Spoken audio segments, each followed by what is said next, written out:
Good morning dear students. Last term पे हम लोग पढ़ चुके थे टाइप्स ऑफ डायोड। अब आइए बात करते हैं न्यू सेमीकंडक्टर डिवाइस की, दैट इज ट्रांजिस्टर। तो ट्रांजिस्टर क्या होता है इसके बारे में हम बाद में बात करेंगे। उसके पहले एक इंपॉर्टेंट बात कि this topic has now been removed from the CBSE syllabus. तो हम इस टॉपिक को सिर्फ और सिर्फ इसलिए तैयार कर रहे हैं क्योंकि इससे नीट या एम्स में कोई क्वेश्चन बनाया जा सकता है। तो आइए अब बात करते हैं नए सेमीकंडक्टर डिवाइस की, एंड दैट इज ट्रांजिस्टर। तो हम कहते हैं कि जो ट्रांजिस्टर है ये 2 जंक्शन और 3 टर्मिनल वाला डिवाइस होता है, और ये तब बनता है जब हम किसी एक प्रकार के सेमीकंडक्टर मटेरियल को दूसरे सेमीकंडक्टर मटेरियल की 2 लेयर्स के बीच में सैंडविच कर देते हैं। फॉर एग्जाम्पल, जब भी हम पी टाइप के मटेरियल को 2 एन टाइप के मटेरियल के बीच में सैंडविच कर देते हैं तो बनने वाला ट्रांजिस्टर कहलाता है एनपीएन ट्रांजिस्टर। इसी प्रकार से जब भी हम एन टाइप के मटेरियल को 2 पी टाइप की लेयर के बीच में सैंडविच कर देते हैं तो बनने वाला ट्रांजिस्टर कहलाता है पीएनपी ट्रांजिस्टर। तो हम कह सकते हैं कि हमारे पास में 2 टाइप्स के ट्रांजिस्टर हैं, the one is NPN transistor, the another one is PNP transistor. हम ट्रांजिस्टर के लिए बोल सकते हैं it's a 2 junction and 3 terminal device that is formed by sandwiching one type of semiconductor material between the 2 layers of another type semiconductor. So there are 2 transistors, the one is NPN transistor and the another one is PNP transistor. अब आपके पास में transistor कोई सा भी हो, चाहे NPN या PNP, उन दोनों ट्रांजिस्टर्स के अंदर 3 रीजन्स होते हैं, and the 3 regions are named as emitter region, base region and collector region. इसी प्रकार से आप देख सकते हैं कि पीएनपी के अंदर भी हमारे पास में 3 रीजन्स हैं, the one is emitter region, the another one is base region and the next one is collector region. तो हम कहते हैं कि हमारे ट्रांजिस्टर में 3 रीजन्स होते हैं, और इसी ट्रांजिस्टर के अंदर हमारे पास में 3 टर्मिनल्स होते हैं, और उन टर्मिनल्स का नाम उसी रीजन पे पड़ जाता है जिससे ये टर्मिनल्स कनेक्टेड होते हैं। तो आप देख सकते हैं देयर आर 3 मेटालिक कॉन्टैक्ट्स और से the 3 terminals connected to the 3 regions. So emitter से कनेक्टेड जो टर्मिनल है उसको कहा जाता है एमीटर टर्मिनल, बेस रीजन से कनेक्टेड जो टर्मिनल है उसको कहा जाता है बेस टर्मिनल, और कलेक्टर रीजन से जो कनेक्टेड है उसको कहा जाता है कलेक्टर टर्मिनल। सिमिलरली अगर मैं पीएनपी की भी बात कर लूं तो वहां पर भी एमीटर से कनेक्टेड एमीटर टर्मिनल, बेस से कनेक्टेड बेस टर्मिनल, कलेक्टर से कनेक्टेड कलेक्टर टर्मिनल। तो हमारे पास में ट्रांजिस्टर में कितने टर्मिनल्स हो गए? 3 terminal, emitter terminal, base terminal और कलेक्टर टर्मिनल। इन टर्मिनल का नाम उसी रीजन पे पड़ गया है जिससे ये कनेक्टेड है। अब आइए बात करते हैं इन्हीं ट्रांजिस्टर के सिंबॉलिक रिप्रेजेंटेशन की। तो आप देख सकते हैं कि जो एनपीएन ट्रांजिस्टर होता है उसका सिंबॉलिक रिप्रेजेंटेशन होता है कुछ इस तरीके का, और जो पीएनपी ट्रांजिस्टर होता है उसका सिंबॉलिक रिप्रेजेंटेशन होता है इस तरीके का। अब ट्रांजिस्टर कोई सा भी हो, वहां पर 3 टर्मिनल्स होते हैं, the emitter terminal, base terminal and collector terminal. तो आप देख सकते हैं कि इन सिंबॉलिक रिप्रेजेंटेशन में भी हमने एमीटर, बेस और कलेक्टर टर्मिनल्स को रिप्रेजेंट कर दिया है। अब यहां पे समझने लायक बात यह है कि आप देख सकते हैं कि एनपीएन ट्रांजिस्टर के अंदर एक एरो को मार्क किया गया है जो कि बाहर की तरफ पॉइंट कर रहा है, और पीएनपी ट्रांजिस्टर के अंदर एरो को मार्क किया गया है जो कि अंदर की तरफ पॉइंट कर रहा है। तो सबसे पहली बात जो हमें पता होनी चाहिए वो ये कि जब भी हमको ट्रांजिस्टर का सिंबॉलिक रिप्रेजेंटेशन दिया जाता है तो उस सिंबल को देख के हम ये पहचान सकते हैं कि ट्रांजिस्टर पीएनपी है या फिर एनपीएन। दूसरी इंपॉर्टेंट बात ये कि हम ये समझ सकते हैं कि जिस टर्मिनल पर एरो मार्क किया जाता है वो टर्मिनल हर वक्त एमीटर टर्मिनल होता है। तो आप देखें कि अगर मैं इस टर्मिनल पे एरो मार्क कर रहा हूं तो this terminal is emitter terminal. अगर मैं इस टर्मिनल पे एरो मार्क कर रहा हूं तो this terminal is emitter terminal. दूसरी बात, हम ये कहते हैं कि हम एरो के डायरेक्शन से ये बता सकते हैं कि ट्रांजिस्टर पीएनपी है या फिर एनपीएन। और वो कैसे? कि आप सब जानते हैं कि जो एरो का डायरेक्शन होता है that always points from P to N. आप याद करो डायोड के अंदर भी हम जो एरो का डायरेक्शन बनाया करते थे वो पी से एन की तरफ बनाया करते थे।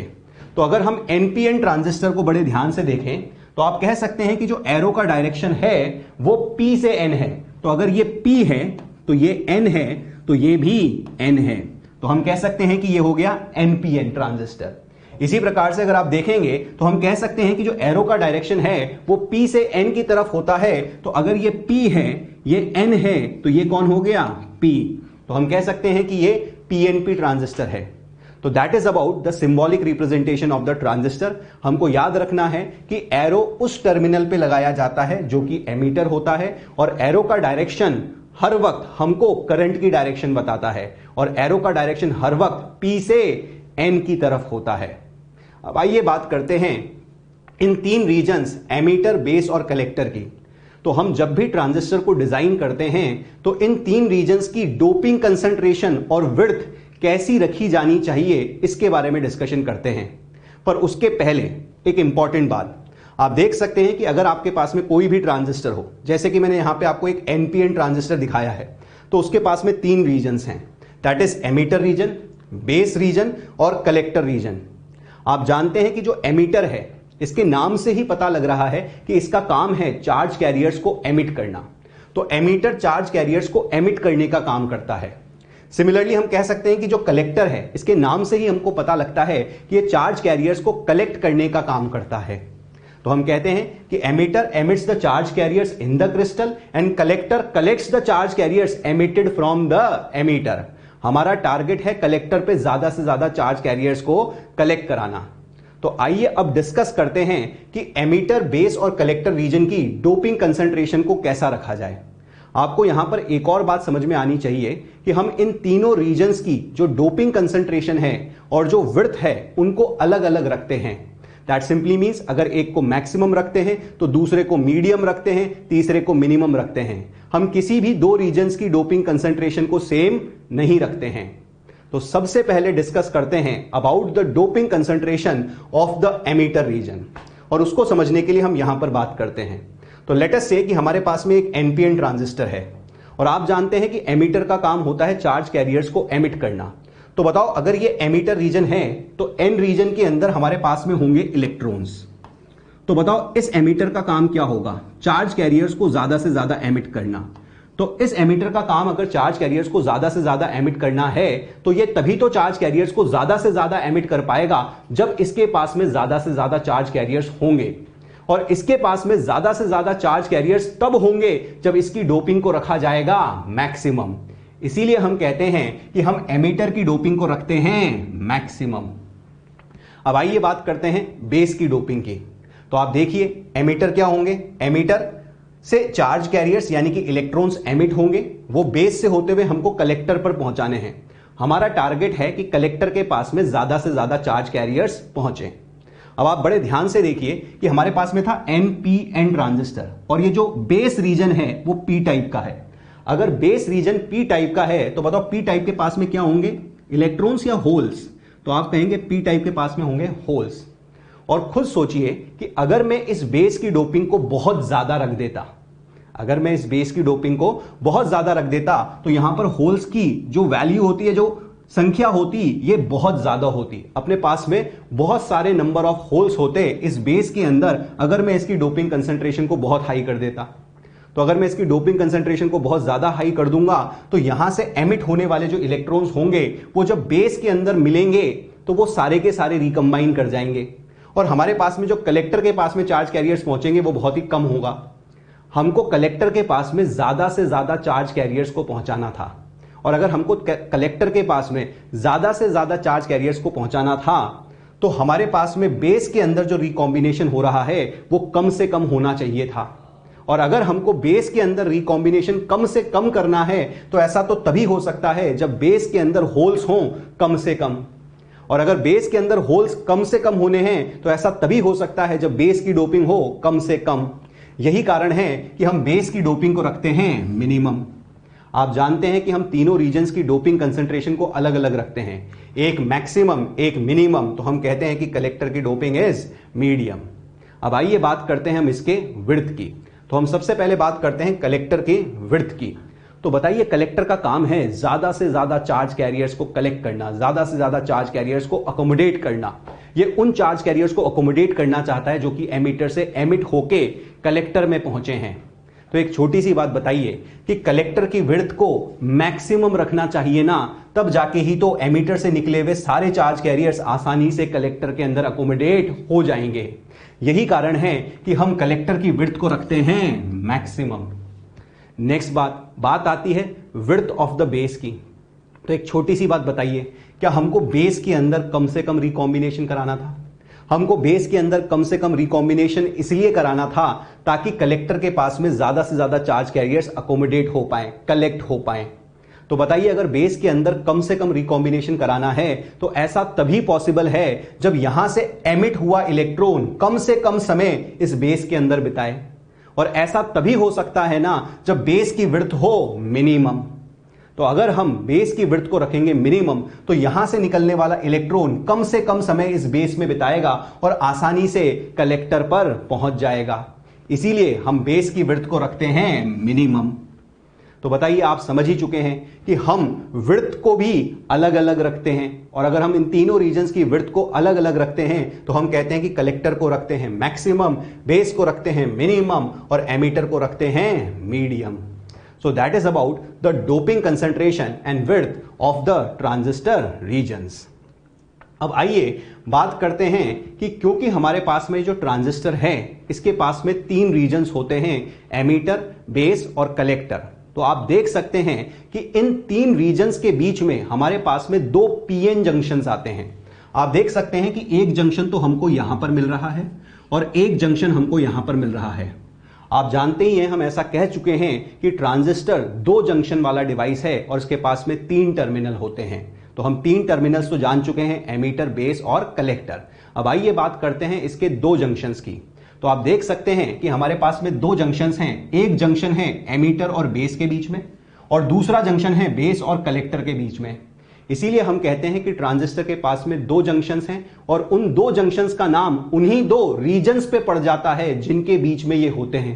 दैट सिंपली मीन्स हम कह सकते हैं कि बेस और एमीटर के बीच में जो जंक्शन है that is base emitter junction, और हम कह सकते हैं कि कलेक्टर और बेस के बीच में जो जंक्शन है that is known as base collector junction. तो हमारे पास में ट्रांजिस्टर में ये 2 जंक्शंस हैं, और क्योंकि हमारे पास में 2 जंक्शंस हैं, हम इन 2 जंक्शंस की बायसिंग को अलग अलग तरीके से करके इस ट्रांजिस्टर को अलग अलग मोड में ऑपरेट करा सकते हैं। तो क्योंकि हमारे पास में 2 जंक्शंस हैं, इन 2 जंक्शंस की बायसिंग को हम 4 तरीके से कर सकते हैं। दैट इज, हम दोनों जंक्शंस को फॉरवर्ड बायस कर सकते हैं, दोनों जंक्शंस को रिवर्स बायस कर सकते हैं, पहले जंक्शन को फॉरवर्ड बायस, दूसरे जंक्शन को रिवर्स बायस कर सकते हैं, और पहले जंक्शन को रिवर्स और दूसरे को फॉरवर्ड बायस कर सकते हैं। जब भी हम इन 2 जंक्शंस की बायसिंग को अलग अलग करते हैं तो ट्रांजिस्टर भी अलग अलग मोड में काम करता है और अलग अलग एप्लीकेशन को सर्व करता है। तो आइए समझते हैं कि जब दोनों जंक्शंस को फॉरवर्ड बायस किया जाता है तो क्या होता है। तो अगर हमारे ट्रांजिस्टर के दोनों जंक्शंस फॉरवर्ड बायस हो जाते हैं तो हम कहते हैं कि दोनों जंक्शंस बहुत ही लो रेजिस्टेंस ऑफर करते हैं, और इस केस के अंदर हम कहते हैं कि हमारा ट्रांजिस्टर सैचुरेशन मोड में चला जाता है।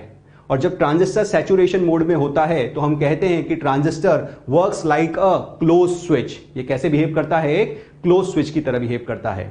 अब बात करते हैं कि जब हम दोनों जंक्शंस को रिवर्स बायस कर देते हैं, यानी कि मान लीजिए कि आपके पास में ट्रांजिस्टर के जो 2 जंक्शंस हैं अगर वो दोनों रिवर्स बायस हो जाते हैं तो हम कहते हैं कि ट्रांजिस्टर बहुत ही हाई रेजिस्टेंस ऑफर कर रहा है। दैट सिंपली मींस इस केस के अंदर ट्रांजिस्टर में कोई करंट फ्लो नहीं कर रहा होगा। हम कहते हैं कि ट्रांजिस्टर इस वक्त कट ऑफ मोड के अंदर काम कर रहा होता है। It is not allowing any current to flow through it. That simply means हम कहेंगे कि ये कट ऑफ मोड में है, और हम कहते हैं कि ये एक ओपन स्विच की तरह बिहेव करता है। अब आइए बात करते हैं नेक्स्ट केस की। दैट इज, अगर हम ट्रांजिस्टर के पहले जंक्शन को फॉरवर्ड बायस और दूसरे जंक्शन को रिवर्स बायस कर देते हैं तो हम कहते हैं कि ट्रांजिस्टर इसकी एक्टिव स्टेट में काम करता है, और ट्रांजिस्टर इसी रीजन के अंदर अपनी बिगेस्ट एप्लीकेशन को सर्व करता है। दैट इज, ये एम्प्लीफिकेशन के काम आता है। किसके काम आता है? एम्प्लीफिकेशन की। तो ट्रांजिस्टर की बिगेस्ट एप्लीकेशन है एम्प्लीफिकेशन। ये बात अलग है कि हमको ट्रांजिस्टर की और भी एप्लीकेशंस पता हैं। That simply means transistor switch की तरह भी काम कर सकता है, हमको ये भी पता है। पर आपसे कोई पूछे कि ट्रांजिस्टर की बिगेस्ट एप्लीकेशन क्या है तो हम कहेंगे ट्रांजिस्टर की बिगेस्ट एप्लीकेशन है एम्प्लीफिकेशन। ये एक छोटे से वोल्टेज सिग्नल को एक बड़े एम्पलीट्यूड वाले वोल्टेज सिग्नल में कन्वर्ट करने के काम आता है। अब आइए बात करते हैं कि ट्रांजिस्टर की वर्किंग कैसी है। तो हमारे पास में यहां पर एक एनपीएन ट्रांजिस्टर है और हम ट्रांजिस्टर को हर वक्त एक्टिव स्टेट में वर्क कराते हैं।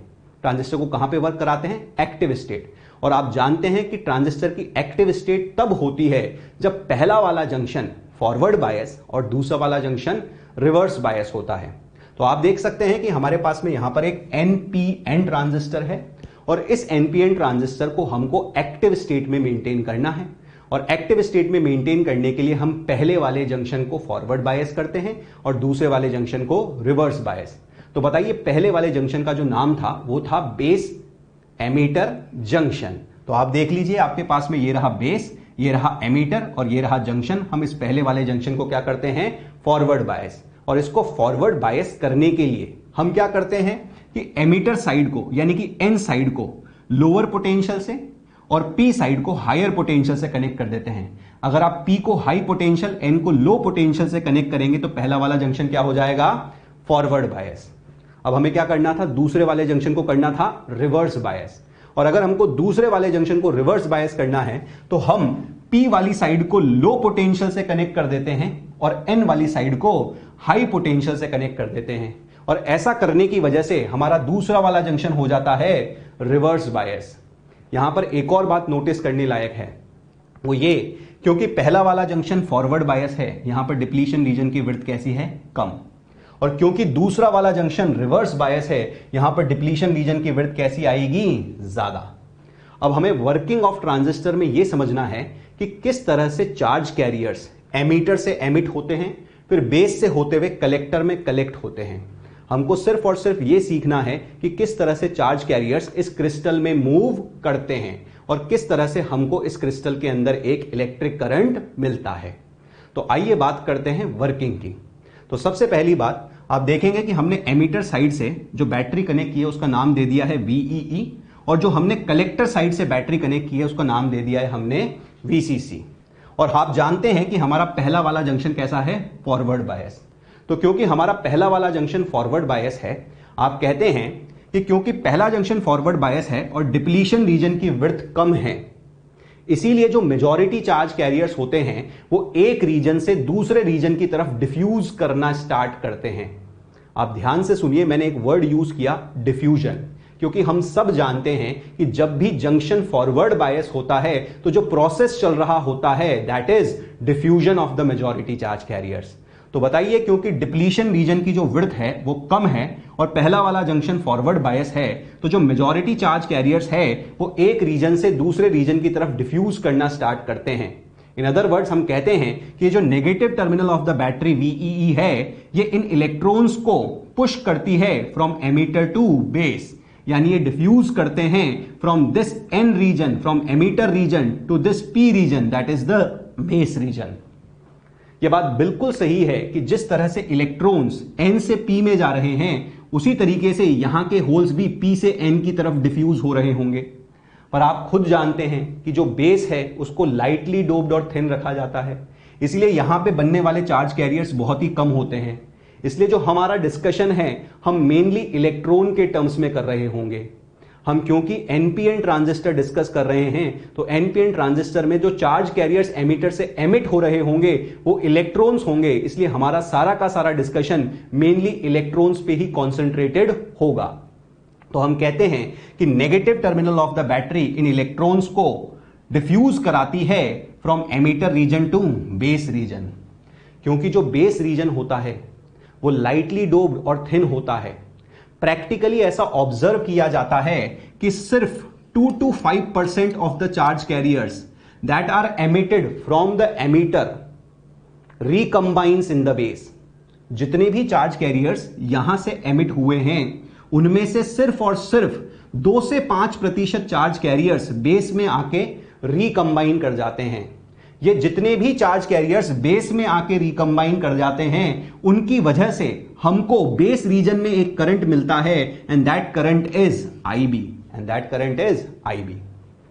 अब आगे की बात करते हैं कि बताओ यहां से तो इलेक्ट्रॉन्स डिफ्यूज हुए from N region to P region और से from emitter region to base region. आप जानते हैं कि बेस रीजन के अंदर सिर्फ और सिर्फ 2 to 5% of the charge carriers recombine हुए हैं, तो remaining 95 to 98% of the charge carriers अब under the effect of this reverse voltage drift करते हैं from this base region to collector region. यहां पर नोटिस करने लायक बात यह है कि मैंने आपको बताया था कि दूसरा वाला जंक्शन जो है वो रिवर्स बायस जंक्शन है, और जब भी पीएन जंक्शन को रिवर्स बायस किया जाता है तो जो चार्ज कैरियर्स का फ्लो होता है वो ड्रिफ्ट की वजह से होता है। और आप जानते हैं कि पी रीजन के अंदर यहां के पहुंचे हुए इलेक्ट्रॉन्स माइनॉरिटी की तरह बिहेव करते हैं, और ये minority charge carriers under the effect of the high electric field applied आसानी से ड्रिफ्ट कर जाती है from this P region to N region, और से from this base region to collector region. जैसे ही ये चार्ज कैरियर्स ड्रिफ्ट करके कलेक्टर में पहुंचते हैं, ये कलेक्टर टर्मिनल उनको अट्रैक्ट कर लेता है, जिसकी वजह से हमको यहां पर एक करंट मिलता है, that is known as IC. In other words आप कह सकते हैं कि एमिटर से चार्ज कैरियर्स एमिट हुए, उसके कारण हमें करंट मिला आईई। ये बेस के अंदर 2 से 5% रिकंबाइन हुए, उसकी वजह से हमको करंट मिला आईबी, और फिर ये कलेक्टर में जाकर कलेक्ट हुए, जिसकी वजह से हमको करंट मिला आईसी। यहां पर नोटिस करने लायक बात यह है कि जो सबसे बड़ा करंट है वो कौन है, आईई। उससे छोटा करंट है आईसी, और आईबी करंट जो है वो सबसे छोटा है। हम ऐसा कह सकते हैं कि जो आईई है वो सबसे बड़ा, उससे छोटा आईसी, और सबसे छोटा आईबी। आईबी सबसे छोटा इसलिए है क्योंकि बेस के अंदर रिकॉम्बिनेशन सबसे कम होता है। बेस में रिकॉम्बिनेशन सबसे कम इसलिए होता है क्योंकि बेस की डोपिंग को रखा जाता है लाइटली डोप्ड, और उसकी विड्थ को भी रखा जाता है मिनिमम। इसीलिए हम कहते हैं कि बेस के अंदर जो करंट मिलता है वो सबसे कम होता है। यहां से हम ये कंक्लूड कर सकते हैं कि ट्रांजिस्टर के अंदर जो नेट करंट आईई होता है that is equals to IB plus IC. You can say IB plus IC is equals to IE. और यही कारण है कि जो ट्रांजिस्टर का सिंबॉलिक रिप्रेजेंटेशन था एनपीएन ट्रांजिस्टर का, आप देख सकते हैं कि अगर ये करंट आईई है तो ये करंट आईबी है और ये करंट आईसी है। तो I can say that IE equals to IB plus IC. I can say IE equals to IB plus IC. और क्योंकि हम ये देख चुके हैं कि जो बेस करंट है ये बहुत ही छोटा होता है, सिर्फ 2 to 5% होता है, इसीलिए हम कह सकते हैं that IE is almost equals to IC. That simply means whole of the charge carriers that are emitted from the emitter reaches the collector। तो ये बात रही वर्किंग ऑफ एनपीएन ट्रांजिस्टर की। अब आइए इसी वर्किंग को 1 by 1 करके एक बार और डिस्कस कर लेते हैं। दैट सिंपली मीन्स इसको पॉइंट्स के फॉर्म में एक बार हम वापस से रिपीट कर लेते हैं। तो सबसे पहला पॉइंट है कि जो हमारा नेगेटिव टर्मिनल होता था बैटरी का VEE, वो क्या करता था, मेजॉरिटी इलेक्ट्रॉन्स को रिपेल करता था और फिर एमिटर से बेस के अंदर एंटर करवाता था। आप जानते हैं कि जो बेस एमिटर जंक्शन होता था वो फॉरवर्ड बायस होता था, इसीलिए डिप्लीशन लेयर की विड्थ कैसी होती थी, थिन। इसीलिए हम कहते थे जो मेजॉरिटी इलेक्ट्रॉन्स हैं वो आसानी से डिफ्यूज कर जाते थे टू द बेस रीजन।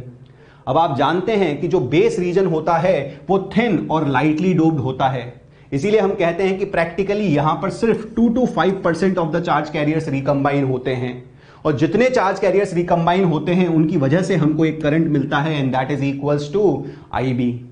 जो बचे हुए चार्ज कैरियर्स होते हैं वो फिर बेस से कलेक्टर के अंदर ड्रिफ्ट करते हैं, जहां पर वो positive terminal of the battery VCC से कलेक्ट होते हैं, और जिसकी वजह से हमको एक करंट मिलता है that is known as IC.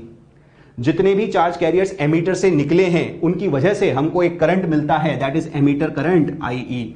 और फाइनली हम कह सकते हैं कि ट्रांजिस्टर के अंदर जो नेट करंट आईई होता है that is equal to IB plus IC. As we know that IB is negligible, IB बहुत ही छोटा होता है, we can say that IE is approximately equals to IC. Now that is the working of NPN transistor.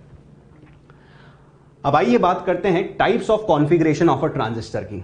आप जानते हैं कि जो ट्रांजिस्टर है वो 3 टर्मिनल वाला डिवाइस है, और अगर ट्रांजिस्टर 3 टर्मिनल वाला डिवाइस है तो हम इसके 2 टर्मिनल्स के बीच में इनपुट सर्किट को और 2 टर्मिनल्स के बीच में आउटपुट सर्किट को कनेक्ट करते हैं। मैं वापस से रिपीट करता हूं मैंने क्या बोला। हम जानते हैं कि ट्रांजिस्टर के 3 टर्मिनल्स होते हैं, एमीटर, बेस और कलेक्टर। क्योंकि इसके 3 टर्मिनल्स होते हैं, हम इन 3 टर्मिनल्स में से 2 टर्मिनल्स के बीच में इनपुट सर्किट को कनेक्ट करते हैं और 2 टर्मिनल्स के बीच में आउटपुट सर्किट को कनेक्ट करते हैं। दैट सिंपली मींस 2 टर्मिनल्स के बीच में लोड रेजिस्टेंस को कनेक्ट करते हैं। तो जब भी हम ऐसा कर रहे होते हैं तो हर वक्त एक टर्मिनल कॉमन रह जाता है between input and output circuit. जो भी टर्मिनल कॉमन रह जाता है between input and output circuit, वही कॉन्फ़िगरेशन का नाम पड़ जाता है। फॉर एग्जाम्पल, आप देख सकते हैं कि यहां पर हमने एक कॉन्फ़िगरेशन रिप्रेजेंट किया है और ये आपके पास में जो ट्रांजिस्टर है ये एनपीएन ट्रांजिस्टर है। आपको कैसे पता लगा ये एनपीएन ट्रांजिस्टर है? आप ऐसा कह सकते हैं कि जो एरो है वो बाहर की तरफ पॉइंट कर रहा है, और अगर एरो बाहर की तरफ पॉइंट कर रहा है तो ये हुआ P, ये हुआ N और ये भी हो गया N। तो हम कह सकते हैं कि हमारे पास में एक एनपीएन ट्रांजिस्टर है। अब इस एनपीएन ट्रांजिस्टर में एमीटर कौन है, बेस कौन है और कलेक्टर कौन है, अगर ये पहचानने को कह दिया जाए तो आप कहते हैं कि जहां पर एरो मार्क्ड होता है वो होता है एमीटर, बीच वाला टर्मिनल कौन हो गया, बेस, और जो बचा हुआ है वो कौन हो गया, कलेक्टर। तो आप देख सकते हैं कि इस डायग्राम के अंदर हमने इनपुट सर्किट को कनेक्ट किया है एमीटर और बेस के बीच में, और हम कह रहे हैं कि जो आउटपुट लगाया जाएगा वो लगाया जाएगा कलेक्टर और बेस के बीच में। अब बड़े ध्यान से नोटिस कीजिए, मैंने क्या कहा, इनपुट लगाया जा रहा है एमीटर और बेस के बीच में, एमीटर और बेस के बीच में, और आउटपुट लिया जा रहा है कलेक्टर और बेस के बीच में। That simply means base has been kept common between input and output circuit, and that's why it is known as common base configuration. मैं आपसे यही कह रहा था कि जिस भी टर्मिनल को कॉमन रखा जाता है between input and output circuit, वही कॉन्फ़िगरेशन का नाम पड़ जाता है। अब आइए बात करते हैं नेक्स्ट कॉन्फ़िगरेशन की, and the next configuration is common emitter configuration. तो आप देख पाते हैं कि कॉमन एमीटर कॉन्फ़िगरेशन में आप जो इनपुट अप्लाई करते हैं वो बेस और एमीटर के बीच में करते हैं, और जो आउटपुट लेते हैं वो कलेक्टर और एमीटर के बीच में लेते हैं। दैट सिंपली मींस आप एमीटर को कॉमन रखते हैं between input and output circuit, और यही कारण है कि इसका नाम पड़ जाता है common emitter configuration. Now next बात करते हैं नेक्स्ट कॉन्फ़िगरेशन की, दैट इज कॉमन कलेक्टर। और कॉमन कलेक्टर के अंदर हम कलेक्टर को कॉमन रख लेते हैं between input and output circuit. तो आप देख सकते हैं कि input is applied between base and collector, and the output is taken between emitter and collector. So we can say that the collector is kept common between input and output circuit, and hence it is termed as common collector configuration. तो ये तो बात रही types of configuration की। अब आइए बात करते हैं इन्हीं कॉन्फ़िगरेशन में एक इंपॉर्टेंट टर्म की, and that term is known as gain. तो ट्रांजिस्टर में एक टर्म डिफाइन किया जाता है gain, and gain is always defined as output upon input. तो हम जिस भी टर्म के गेन की बात करते हैं उसी टर्म का आउटपुट अपॉन उसी टर्म का इनपुट। फॉर एग्जाम्पल, अगर मैं बात करूं करंट गेन की तो आई विल से output current upon input current. अगर मैं बात करूं वोल्टेज गेन की तो आई विल से output voltage upon input voltage. अगर मैं बात करूं पावर गेन की तो आई विल से P output upon P input.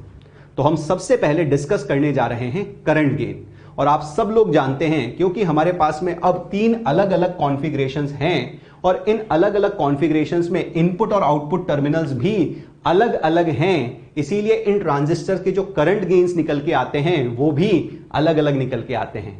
तो आइए वन बाय वन इनके करंट गेन को डिस्कस करते हैं। तो सबसे पहले हम डिस्कस कर रहे हैं कॉमन बेस का करंट गेन। तो एक छोटी सी बात बताइए, कॉमन बेस कॉन्फ़िगरेशन में जो आउटपुट टर्मिनल है वो कौन है, कलेक्टर, और जो इनपुट टर्मिनल है वो कौन है, एमीटर। हमने बेस टर्मिनल को कॉमन रखा था बिटवीन इनपुट एंड आउटपुट। तो हम कहते हैं कि आउटपुट साइड पे बहने वाला करंट होगा IC, इनपुट साइड पे बहने वाला करंट होगा IE। और अगर हम करंट गेन को डिफाइन करना चाहें तो हम कहेंगे output current upon input current will be the current gain. That simply means IC upon IE will be the current gain for the common base configuration, और इसी करंट गेन को हम अल्फा से डिनोट करते हैं।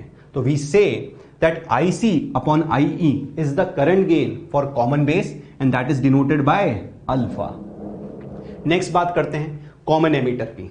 तो अगर कॉमन एमीटर की बात करें तो हम कहते हैं कि यहां पर आउटपुट पे बहने वाला current will be IC, input पे बहने वाला करंट विल बी IB। तो we can define IC upon IB is the current gain for the common emitter configuration, और इसको हम टर्म देते हैं beta. So we say that beta is equals to IC upon IB, and that is the current gain for the common emitter configuration. इसी तरह से अगर मैं कॉमन कलेक्टर के करंट गेन को डिफाइन करूं तो मैं कहूंगा कि आउटपुट में बहने वाला करंट इज IE, इनपुट में बहने वाला current is IB. So IE upon IB will be the current gain for the common collector, and that is defined as gamma. So we can say that gamma is equal to I E upon I B. यहां पर एक और बात notice करने लायक है कि जब भी हम करंट गेन के फॉर्मूले लिख रहे होते हैं तो कॉमन टर्मिनल का जो करंट होता है वो गेन के फॉर्मूले में नजर नहीं आता। मैं वापस से रिपीट करता हूं, मैंने क्या बोला? मैंने बोला कि यहां पर नोटिस करने लायक बात यह है कि जो कॉमन टर्मिनल का करंट होता है वो गेन के फॉर्मूले के अंदर नजर नहीं आता है। तो आप कह सकते हैं कि आईसी अपॉन आईई अल्फा होता है। अब यहां पे आईबी करंट नहीं दिख रहा है, तो अगर आईबी मिसिंग है तो आप कह सकते हैं कि ये कॉमन बेस कॉन्फ़िगरेशन है। अगर यहां पे आईई मिसिंग है तो आप कह सकते हैं कि ये कॉमन एमीटर कॉन्फ़िगरेशन है। अगर यहां पे आईसी मिसिंग है तो आप कह सकते हैं कि ये कॉमन कलेक्टर कॉन्फ़िगरेशन है। That simply means current gain के फॉर्मूले में कॉमन वाले टर्मिनल का करंट नजर नहीं आता है। This is simply output current upon input current. तो that is about alpha, beta and gamma. अब एक और छोटी सी बात यहां पे कर लेते हैं। दैट सिंपली मींस कि अल्फा की वैल्यू ग्रेटर देन 1 या लेस देन 1 होती है। तो बताइए, आप जानते हैं कि जो सबसे बड़ा करंट होता है ट्रांजिस्टर में दैट इज आईई, उससे छोटा करंट होता है आईसी और सबसे छोटा करंट होता है आईबी। तो बताइए, अगर मेरे पास में अल्फा है आईसी अपॉन आईई, तो I E is greater than I C. That simply means I can say that alpha की value should be less than 1। तो हम जानते हैं कि जो करंट गेन आता है कॉमन एमीटर कॉन्फ़िगरेशन का वो आता है लेस देन 1। अब बात करते हैं बीटा की। तो बेटा ये जो बीटा होता है ये होता है आईसी अपॉन आईबी, और आईसी और आईबी के अंदर आईसी बड़ा होता है, आईबी छोटा होता है। दैट सिंपली मींस अगर हम इसको सॉल्व करेंगे तो this will be greater than 1। अगर मैं बात करता हूं गामा की, तो I E upon I B will be greater than 1। तो हम समझ चुके हैं कि alpha is less than 1, beta will be greater than 1 and gamma will be greater than 1। तो that is about the current gain of the different configurations. अब आइए इन्हीं करंट गेन के बीच में रिलेशंस फाइंड आउट कर लेते हैं। That simply means the relation between alpha, beta and gamma.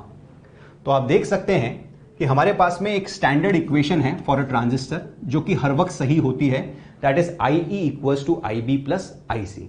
आपके पास में ट्रांजिस्टर कोई सा भी हो, चाहे पीएनपी ट्रांजिस्टर चाहे एनपीएन ट्रांजिस्टर, उस दोनों ट्रांजिस्टर्स के अंदर यह बात बिल्कुल सही है that I E equals to I B plus I C होता है। और जब मैं इस I E equals to I B plus I C को एक बार डिवाइड करता हूं आई सी से, तो हमको रिलेशन मिलता है I E upon I C equals to I B upon I C plus 1। हम जानते हैं कि आई C upon I E alpha होता है और I C upon I B beta होता है। तो हम यहां से लिख सकते हैं that 1 upon alpha is equal to 1 upon beta plus 1। और अगर हम इसको रीअरेंज करें तो हम कह सकते हैं कि हमको अल्फा और बीटा में रिलेशन मिल गया है और हम कहते हैं that alpha is equal to beta upon beta plus 1। अब यहां से भी देख सकते हैं कि अल्फा की वैल्यू लेस देन 1 ही निकल के आ रही है। अब आइए फाइंड आउट करते हैं relation between gamma and beta. तो मैं क्या करता हूं कि इस इक्वेशन को डिवाइड कर देता हूं अब आई बी से। तो जब मैं इस इक्वेशन को आई बी से डिवाइड कर देता हूं तो मेरे पास में रिलेशन आता है I E upon I B is equal to 1 plus I C upon I B. अब अगर इस इक्वेशन को बड़े ध्यान से देखें तो हम जानते हैं कि आई ई अपॉन आई बी जो होता है, I E upon I B जो होता है वो होता है गामा। तो हम कहते हैं I E upon I B is gamma, I C upon I B is beta. तो we can say that gamma is equal to 1 plus beta. तो हमको यहां पर गामा और बीटा का रिलेशन भी मिल जाता है। अब आइए बात करते हैं लास्ट रिलेशन की, that is the relation between alpha and gamma. तो इसके लिए हम क्या करते हैं कि इस इक्वेशन को डिवाइड कर देते हैं आई ई से। तो हमारे पास में रिलेशन आता है 1 is equal to I B upon I E plus I C upon I E. आप जानते हैं कि आई ई अपॉन आई बी जो होता है, I E upon I B जो होता है वो गामा होता है। यहां पे आई बी अपॉन आई ई लिखा है तो आप लिख देते हैं 1 अपॉन गामा। और हम जानते हैं कि आई सी अपॉन आई ई होता है alpha, I C upon I ई क्या होता है अल्फा। तो हम यहां पे लिख देते हैं इसकी जगह पे अल्फा। तो हमको गामा और अल्फा के बीच में रिलेशन मिल जाता है as alpha is equal to gamma minus 1 upon gamma. अब इन्हीं करंट गेन के ऊपर हमसे कुछ न्यूमेरिकल्स पूछ लिए जाते हैं। वो न्यूमेरिकल्स कैसे बनते हैं आइए समझते हैं। तो आप देख सकते हैं कि यहां पर पहला क्वेश्चन आपको दिया गया है। आपसे कहा गया है कि आपके पास में एक ट्रांजिस्टर है, वहां पर बीटा की वैल्यू 50 है। तो आपसे कहा गया है कि अल्फा की वैल्यू फाइंड आउट करें। और आप सब लोग जानते हैं कि जो अल्फा होता है वो होता है बीटा अपॉन बीटा प्लस 1। और अगर alpha beta upon beta plus 1 होता है तो हमारे पास में बीटा की वैल्यू है 50 और यहां पे बीटा प्लस 1 विल बी 51। तो आपके पास में अल्फा की वैल्यू आ चुकी है 50 अपॉन 51। आप देख सकते हैं कि अल्फा इज लेस देन 1। आइए बात करते हैं नेक्स्ट क्वेश्चन की। नेक्स्ट क्वेश्चन में आपसे कहा गया है कि calculate the emitter current for which IB is equal to 20 milli ampere and beta is equal to 100। आपको क्या कैलकुलेट करना है? Emitter current. और आप जानते हैं कि कोई सा भी ट्रांजिस्टर हो, this relation is always true that IE equals to IB plus IC। अब आप देखिए कि हमको यहां पर IE कैलकुलेट करने को कहा गया है। आपके पास में IB की वैल्यू है पर आपके पास में IC की वैल्यू नहीं है। पर आप ये जानते हैं that IC can be written equals to beta IB, because हमारे पास में रिलेशन होता है that beta is equals to IC upon IB। तो बताओ क्या आप यहां से लिख सकते हो that IC is equals to beta IB? और अगर आप यहां से IC को बीटा IB सब्सटीट्यूट कर दें तो हमारे पास में रिलेशन आएगा IB प्लस बीटा IB। हम कह सकते हैं this can be written as beta plus 1 IB। अब बताइए आपके पास में यहां पर बीटा की वैल्यू भी है और IB की वैल्यू भी है। अब मैं अगर इस वैल्यू को सब्सटीट्यूट करूं तो मेरे पास में आता है beta plus 1 is 101 times of 20 milli ampere. तो यही हमारा आंसर है। जब हम इसको कैलकुलेट करते हैं तो यह आता है 20 milli ampere. So this is our answer. तो ये बात रही इस क्वेश्चन की। अब आइए बात करते हैं नेक्स्ट क्वेश्चन की। तो नेक्स्ट क्वेश्चन कहता है कि आपके पास में एक एनपीएन ट्रांजिस्टर सर्किट है जहां पे कलेक्टर करंट IC की वैल्यू आपको दी गई है that is equal to 10 milli ampere. आपसे कहा गया है कि 90% of the electrons that are emitted from the emitter reaches the collector. तो हम यहां से एक रिलेशन बना सकते हैं दैट 90% ऑफ IE IC के बराबर होगा, ऐसा तो हम कह ही सकते हैं। तो बताइए हमारे पास में IC की वैल्यू है, तो बताओ क्या मैं कह सकता हूं that IE can be written as 100 upon 90 times of IC and IC is 10 milli ampere. तो बताओ यहां से जब मैं सॉल्व करता हूं this comes out equal to 11.1 milli ampere. तो यहां से मुझे एमीटर करंट मिल चुका है। अब आइए पढ़ते हैं क्वेश्चन के अंदर कि हमसे क्या पूछा गया है। आपसे पूछा गया है कि इस क्वेश्चन के अंदर एमीटर करंट IE और बेस करंट IB की वैल्यू को फाइंड आउट करें। तो हम पहले ही IE की वैल्यू को कैलकुलेट कर चुके हैं that is equal to 11.1 milli ampere. बताओ अगर हमारे पास में IE की वैल्यू आ चुकी है, हमारे पास में IC पहले से है, तो हम आसानी से IB की वैल्यू बता सकते हैं as IE minus IC। And if this is IE minus IC, we can say that this will be is equals to 11.1 minus of 10 milliampere and that will be equals to 1.1 milliampere। तो आप देख सकते हैं according to the options हम कह सकते हैं कि जो सेकंड ऑप्शन है वही हमारा आंसर है। अब आइए बात करते हैं नेक्स्ट क्वेश्चन की। और नेक्स्ट क्वेश्चन हमसे कहता है कि इन अ C transistor circuit IE is given to be 10 milliampere and the current gain is said to be 19, then find the base current। आपसे बेस करंट IB की वैल्यू पूछी जा रही है, आपको IE की वैल्यू पता है और आपको करंट गेन पता है। बताओ हमारे पास में ये रिलेशन होता है that IE is equals to IB plus IC। और आप अभी अभी सीख चुके हो दैट IC को बीटा IB कहा जा सकता है। दैट सिंपली मीन्स मैं लिख सकता हूं that IE is equals to beta plus 1 IB। बताओ क्या आपको यहां पर बीटा की वैल्यू पता है? आपको यहां पे करंट गेन बीटा की वैल्यू पता है। आप ये कह सकते हैं कि ये बीटा हमारे पास में है। ऐसा मैं इसलिए कह रहा हूं कि CE के अंदर जो करंट गेन होता है वो बीटा ही होता है। तो हमारे पास में बीटा की वैल्यू कितनी है? 19। और अगर बीटा की वैल्यू 19 है तो 19 plus 1 will be equals to 20। तो ये वैल्यू आ गई हमारे पास में 20। बताओ हमारे पास में IE की वैल्यू दे रखी है 10 मिली एम्पियर। बताओ क्या हम यहां से आसानी से IB की वैल्यू बता सकते हैं? तो हम कह सकते हैं कि IB की वैल्यू मेरे पास में आएगी 0.5 मिली एम्पियर। तो ये रहा हमारा आंसर। तो आइए बात करते हैं इनपुट और output characteristics of CE transistor configuration. तो आप देख सकते हैं कि हमारे पास में यहां पर एक NPN ट्रांजिस्टर है जिसको CE कॉन्फ़िगरेशन के अंदर अरेंज किया गया है। और आप जानते हैं कि ट्रांजिस्टर CE कॉन्फ़िगरेशन में तब होता है जब इनपुट सर्किट लगाया जाता है बेस और एमीटर टर्मिनल्स के बीच में, और आउटपुट सर्किट लगाया जाता है कलेक्टर और एमीटर टर्मिनल्स के बीच में।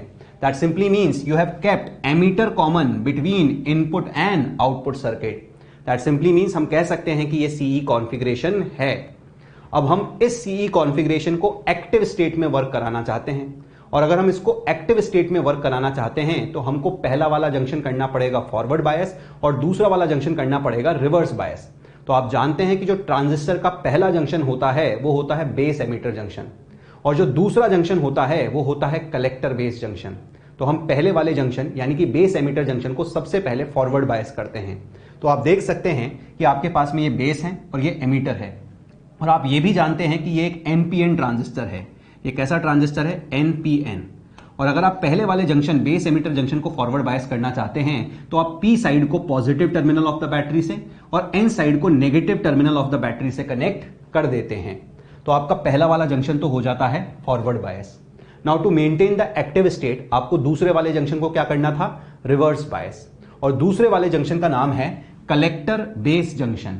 तो आप देख सकते हैं कि कलेक्टर यहां पर है, आप देख सकते हैं कि बेस यहां पर है, और ये जो बेस है ये ऑलरेडी पॉजिटिव से कनेक्टेड है, और ये जो बेस है वो पी टाइप का है। तो आप देख सकते हैं कि आपके पास में इस तरह से एक पीएन जंक्शन है जिसके अंदर जो पी साइड है वो ऑलरेडी पॉजिटिव से कनेक्टेड है। लेट मी से कि ये जो पी है वो +2 वोल्ट से कनेक्टेड है। अब आप बताइए कि अगर मैं इस पीएन जंक्शन को रिवर्स बायस करना चाहता हूं तो क्या मुझे एन साइड को ज्यादा बड़े पॉजिटिव टर्मिनल से कनेक्ट कर देना चाहिए? तभी जाके तो ये पीएन जंक्शन क्या होगा? Reverse bias. कहने का मतलब यह हुआ कि अगर मैं इस कलेक्टर बेस जंक्शन को रिवर्स बायस करना चाहता हूं जिसके अंदर हमारा बेस पहले से पॉजिटिव से कनेक्टेड है, तो हमको कलेक्टर को ज्यादा बड़े पॉजिटिव से कनेक्ट करना पड़ेगा, तभी जाके हमारा दूसरा वाला जंक्शन हो जाएगा रिवर्स बायस। इसलिए हम यहां पर जो पोलैरिटी लगाते हैं बैटरी की वो ज्यादा हायर पोटेंशियल लगाते हैं एज कंपेयर टू यहां वाला पोटेंशियल। तो अब हमारा ट्रांजिस्टर एक्टिव स्टेट में आ चुका है और हमारे पास में एक सीई ट्रांजिस्टर है जो कि एक्टिव स्टेट में काम कर रहा है। अब आइए बात करते हैं इसके इनपुट कैरेक्टरिस्टिक्स की। तो जो इनपुट कैरेक्टरिस्टिक्स होती है वो इनपुट पैरामीटर्स के बीच में बनाई जाती हैं। That simply means will plot the graph between VBE and IB। हम VBE और IB के बीच में ग्राफ बनाएंगे to show the input characteristics of this transistor. तो आप देख सकते हैं कि आपका पहला वाला जो जंक्शन है, क्योंकि वो फॉरवर्ड बायस है, ये बिल्कुल वैसा ही है जैसा कि एक फॉरवर्ड बायस पीएन डायोड होता था। तो जब भी हम इस इनपुट कैरेक्टरिस्टिक्स को प्लॉट करते हैं तो ये बिल्कुल फॉरवर्ड बायस पीएन डायोड जैसी ही दिखती है। आप कह सकते हैं कि हमारे पास में ये जो पीएन जंक्शन है ये एक सिलिकॉन का है और हमारे पास में एक सिलिकॉन का ट्रांजिस्टर है और उसका पोटेंशियल बैरियर लेट से 0.6 वोल्ट है। तो आप देखते हैं कि जब भी आप VBE और IB का ग्राफ प्लॉट करते हैं तो वो एक फॉरवर्ड बायस डायोड जैसा ही दिखता है, क्योंकि हमारे पास में सिलिकॉन का ट्रांजिस्टर है जिसका पोटेंशियल बैरियर 0.6 वोल्ट है। आप ऑब्जर्व करते हैं कि इनिशियली जब आप वोल्टेज बढ़ाते हैं तो टिल 0.6 वोल्ट कोई करंट नहीं मिलता, and after the potential barrier has achieved जो करंट होता है वो एकदम से राइज कर जाता है। दैट सिंपली मीन्स हम कह सकते हैं कि जो input characteristics of the transistor होती हैं वो एग्जैक्टली सेम होती है as that of the forward bias PN diode. अब यहां पर एक बात नोटिस करने लायक है, वो ये कि जब भी हम इनपुट कैरेक्टरिस्टिक्स का ग्राफ बना रहे होते हैं तो हम आउटपुट पैरामीटर्स को कांस्टेंट रखते हैं। दैट सिंपली मीन्स हम VCE की वैल्यू को लार्ज एंड कांस्टेंट चूज करते हैं। अब हम VCE की वैल्यू को लार्ज और कांस्टेंट इसलिए चूज करते हैं क्योंकि हम हमारे ट्रांजिस्टर को हर वक्त एक्टिव स्टेट में मेंटेन करना चाहते हैं। अब इस बात का क्या मतलब हुआ, आइए समझते हैं। तो हम कह सकते हैं कि किसी भी ट्रांजिस्टर में यह बात सही है that VCE is equal to VCB plus VBE। आप इसको यहां पर देख सकते हैं कि मैं कह रहा हूं कि दिस पोटेंशियल VCE जो होता है वो VCB प्लस VBE के बराबर होता है, हम ऐसा कह रहे हैं। और यहां पर हमारे पास में रिलेशन है VCE is equal to VCB plus VBE। तो हम कहते हैं कि VCE की वैल्यू काफी ज्यादा होनी चाहिए। तो अगर हमारे पास में VCE की वैल्यू VBE से बड़ी आती है तो हम कहते हैं कि हमारा ट्रांजिस्टर एक्टिव स्टेट में रहता है। अब ऐसा हम क्यों कहते हैं ये समझिए। तो आप देखिए कि VCE और VBE में E तो कॉमन ही है। तो अगर मैं कहता हूं कि VCE और VBE जो है उसमें VCE बड़ा है, इसका मतलब यह हुआ कि कलेक्टर जो है वो ज्यादा बड़े पोटेंशियल पे रखा गया है as compare to that of the base. तो आप सोचिए कि अगर कलेक्टर को बड़े पोटेंशियल पे रखा जाएगा as compare to that of the base तो हम कह सकते हैं कि हमारा दूसरा वाला जंक्शन हर वक्त रिवर्स बायस रहेगा। और अगर हमारा दूसरा वाला जंक्शन हर वक्त रिवर्स बायस रहेगा, पहला वाला जंक्शन पहले से ही फॉरवर्ड बायस है, तो हम कहेंगे कि हमारा ट्रांजिस्टर एक्टिव स्टेट में मेंटेन रहेगा। अगर हम कहते कि हमारा VCE जो है वो छोटा हो गया है VBE से, तो आप कहते हैं कि जो कलेक्टर का पोटेंशियल है वो बेस से छोटा हो गया है। और आप खुद सोचिए कि आप कहते कि अगर कलेक्टर का पोटेंशियल बेस से छोटा हो गया है, यानी आपका N जो है वो लो पोटेंशियल पे और जो P हाई पोटेंशियल पे है, तो आप कहते हैं कि आपका दूसरा वाला जंक्शन भी फॉरवर्ड बायस हो जाता। पहला वाला जंक्शन पहले से फॉरवर्ड बायस है, दूसरा वाला जंक्शन भी फॉरवर्ड बायस हो जाता, तो आपका ट्रांजिस्टर एक्टिव स्टेट में नहीं रहता बल्कि ये सैचुरेशन में चला जाता। And we were interested in the active state. इसीलिए हम कहते हैं कि VCE की वैल्यू को लार्ज एंड कांस्टेंट रखिए। VCE की वैल्यू VBE से छोटी नहीं होनी चाहिए। अगर VCE की वैल्यू VBE से छोटी होगी तो हमारा ट्रांजिस्टर एक्टिव में नहीं बल्कि सैचुरेशन स्टेट के अंदर चला जाएगा। सो this is about the input characteristics of the transistor. अब आइए डिस्कस करते हैं output characteristics of the transistor. तो आप देख सकते हैं कि ये वही CE कॉन्फ़िगरेशन है और इस बार हमको आउटपुट कैरेक्टरिस्टिक्स ड्रॉ करनी है। और आउटपुट कैरेक्टरिस्टिक्स आउटपुट पैरामीटर्स के बीच में बनाई जाती हैं, और जो आउटपुट पैरामीटर्स हैं वो हैं VCE और IC। यानी हमको VCE और IC के बीच में ग्राफ बनाना है। तो जो हमारा ग्राफ बन के आता है वो कुछ ऐसा बन के नजर आता है। तो आप देख सकते हैं कि हमने यहां पर X एक्सिस पे VCE को शो किया है, Y एक्सिस के ऊपर IC को शो किया है, और जो कर्व बनता है वो कुछ ऐसा नजर आता है। It looks like this. अब ये कर्व ऐसा क्यों बनता है इसको हम डिस्कस करेंगे, पर उसके पहले हमको ट्रांजिस्टर में कुछ छोटी मोटी सी बातें पता होनी चाहिए। और वो क्या है आइए डिस्कस कर लेते हैं वंस अगेन। तो मैं आपको अभी भी ऐसा बता चुका हूं कि ट्रांजिस्टर के अंदर VCE is equal to VCB plus VBE होता है।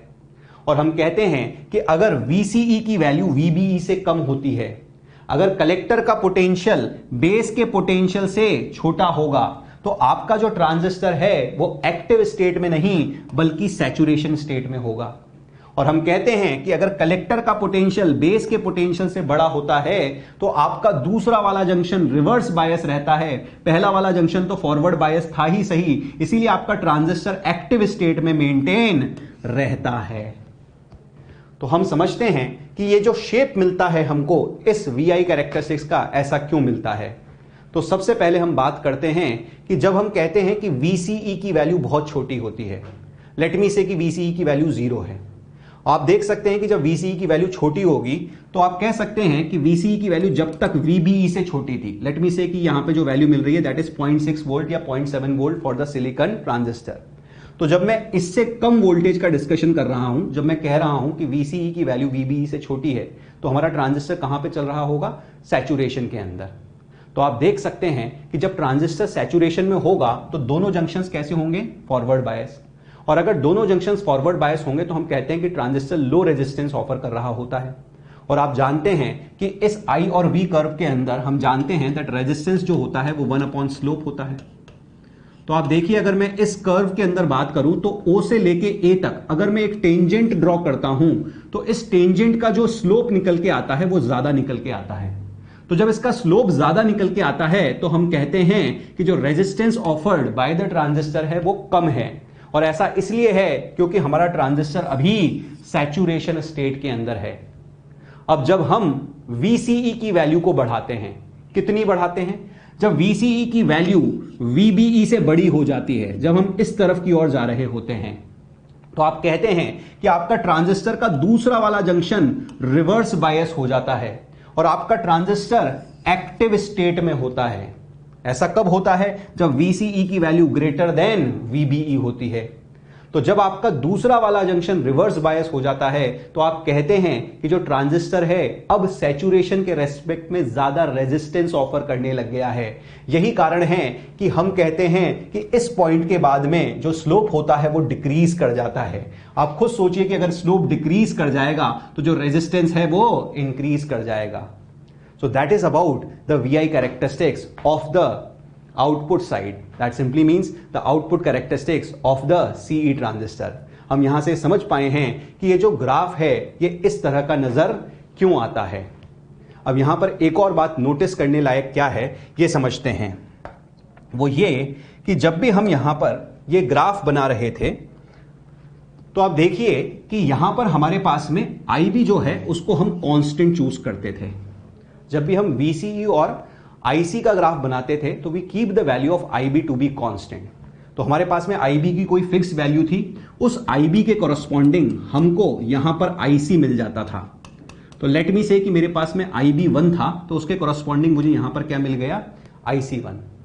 अब अगर मैं आपसे ये डिस्कशन करूं कि हम IB की वैल्यू को कांस्टेंट रखते हैं और उसके लिए हम ग्राफ बनाते हैं तो कुछ ऐसा मिलता है। बताइए अगर मैं IB की वैल्यू को इंक्रीज कर देता, अगर मैं IB की वैल्यू को इंक्रीज कर देता और फिर कांस्टेंट रखता, तो फिर आपसे पूछा जाए कि बताओ IC की वैल्यू का क्या होता, तो हम कहते हैं कि अगर हम IB की वैल्यू को बढ़ाएंगे तो IC की वैल्यू भी बढ़ जाएगी। ऐसा इसलिए होता है क्योंकि सोचिए कि एमीटर से चार्ज कैरियर्स बेस में पहुंचते हैं फिर कलेक्टर में पहुंचते हैं।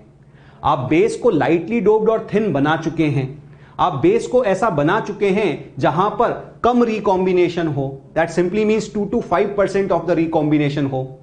दैट सिंपली मींस अगर आप कहते हैं कि बेस के अंदर करंट बढ़ रहा है, दैट सिंपली मींस एमीटर से निकलने वाले चार्ज कैरियर्स बढ़ रहे हैं, और अगर एमीटर से निकलने वाले चार्ज कैरियर्स बढ़ रहे हैं बेस के अंदर तो कलेक्टर के अंदर भी ऑब्वियसली बढ़ेंगे। अब इसको कुछ इस तरह से समझिए कि हम कह सकते हैं कि IE equals to IB plus IC होता है, और हम कह देते हैं कि हमारे पास में इस ट्रांजिस्टर के अंदर जो रिकॉम्बिनेशन हो रहा है बेस के अंदर वो हो रहा है 2%।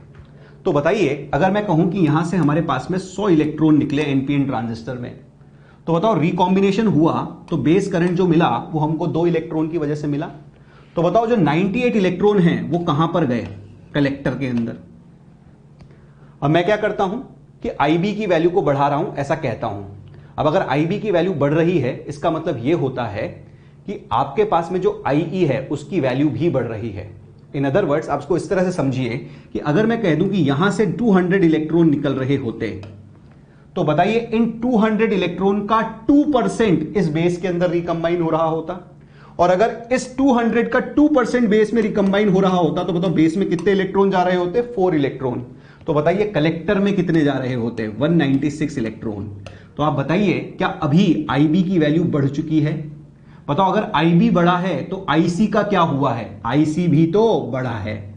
इन अदर वर्ड्स अगर आपसे कहा जाए कि IB की वैल्यू बढ़ा दी गई है, अब इस ग्राफ को प्लॉट करो, तो आप कहेंगे कि ग्राफ तो एग्जैक्टली सेम ही बनेगा, बस फर्क इतना सा है कि बड़ी वैल्यू ऑफ IB के लिए जो IC आएगा वो भी बड़ा आएगा और ग्राफ कुछ इस तरह का नजर आएगा। तो अगर मैं कहूं कि ये IB2 है और मैं कहूं इसके कॉरस्पॉन्डिंग मिलता है IC2, तो we can say that IB2 is greater than IB1 and hence IC2 is greater than IC1। तो ये बात रही आपके आउटपुट कैरेक्टरिस्टिक्स की, और इन्हीं आउटपुट कैरेक्टरिस्टिक्स को फिर हम कुछ इस तरह से रिप्रेजेंट कर सकते हैं। आप देख सकते हैं कि आपके पास में जो आउटपुट कैरेक्टरिस्टिक्स हैं ये ऐसी निकल के आती हैं जहां पे आप IB की वैल्यू को बढ़ा रहे हैं तो जो IC है वो भी बढ़ता जाता है। तो for the bigger values of the IC की वैल्यू भी ज्यादा मिलेगी। तो that is about the output characteristics of the CE transistor. अब आइए बात करते हैं कुछ इंपॉर्टेंट टर्म्स की जो कि इस ट्रांजिस्टर से रिलेटेड हैं, और इन्हीं टर्म्स के ऊपर फिर कुछ न्यूमेरिकल्स बनते हैं, फिर हम उसको डिस्कस करेंगे। तो सबसे पहले डिस्कस करते हैं some of the important terms related to transistor. तो पहला टर्म है करंट गेन, और करंट गेन को करंट एम्पलीफिकेशन फैक्टर भी कहा जाता है। और आप सब लोग जानते हैं कि हम बता चुके हैं कि जो गेन होता है it is always output upon input. तो जिस भी टर्म का गेन हो उसी का आउटपुट अपॉन उसी का इनपुट। तो अगर करंट का गेन तो करंट का आउटपुट अपॉन करंट का इनपुट। तो I will say I gain is equals to I output upon I input. Now the next term is voltage gain. तो बताओ voltage gain will be V output upon V input. अगर voltage gain V output upon V input है तो हम जानते हैं कि V equals to I R होता है। तो बताओ अगर v equals to I R होता है तो we can say v output is I output into R output and v input equals to I input into R input. हम जानते हैं कि I output upon I input जो होता है वो करंट गेन होता है।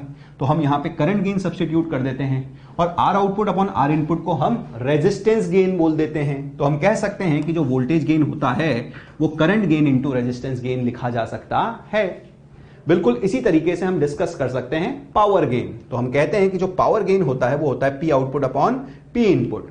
That simply means it is equals to I square R. That simply means I gain का square into R gain equals to V gain का square upon R gain equals to V gain into I gain.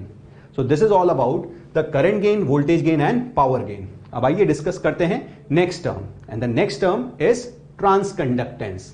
तो आप transconductance को GM से denote करते हैं and this is the output current to the input voltage. This is the ratio of output current to the input voltage. तो हम जब input voltage में चेंज करते हैं तो उसके साथ में आउटपुट करंट कैसे बदलता है इसको हमको ट्रांसकंडक्टेंस बताता है। तो अगर हम इसी को वापस से रीअरेंज करें तो हम क्या करते हैं कि ऊपर और नीचे दोनों तरफ आई इनपुट से मल्टीप्लाई कर देते हैं और उसको रीअरेंज करते हैं तो हम कहते हैं I output upon I input into I input upon V input. आप जानते हैं कि ये जो टर्म है ये टर्म है करंट गेन और अगर हमारे पास में यहां पर सीई का ट्रांजिस्टर हो तो बताओ करंट गेन को हम क्या बोलेंगे, बीटा। तो आप देख सकते हैं कि यहां पर आपके पास में जो ट्रांस कंडक्टेंस निकल के आया है दिस इज बीटा। ये मैं किसके लिए डिस्कस कर रहा हूं, सीई ट्रांजिस्टर के लिए। ये हो गया हमारे पास में बीटा। आप जानते हैं आई इन अपॉन वी इन, इसको हम लिख सकते हैं 1 अपॉन आर इन। तो बताओ आपके पास में 1 upon R in will be beta upon R in. तो ये आ जाता है हमारे पास में ट्रांस कंडक्टेंस का फॉर्मूला। आइए बात करते हैं अब some of the numericals that are based on these formulas. तो जो पहला क्वेश्चन यहां पे है, आपसे कहा गया है कि इन अ ट्रांजिस्टर करंट गेन इज 100। आपको ट्रांजिस्टर में करंट गेन 100 दिया गया है। आपको कहा गया है कि आपके पास में एक लोड रेजिस्टेंस है that is 3 kilo ohm. Load resistance output resistance होता है। आपको कहा गया है कि जो इनपुट रेजिस्टेंस है वो 1 किलो ओम है। तो आपसे पूछा जा रहा है कि voltage gain of the transistor क्या होगा। तो आप सब लोग जानते हैं कि अभी हम पढ़ चुके हैं जो वोल्टेज गेन होता है that is equal to current gain into resistance gain. अब बताइए जो करंट गेन है इस क्वेश्चन के अंदर उसकी वैल्यू है हमारे पास में 100। बताओ जो रेजिस्टेंस गेन होता है that is output resistance upon input resistance. Output resistance है आपके पास में load resistance that is 3 kilo ohm. Input resistance है आपके पास में 1 किलो ओम।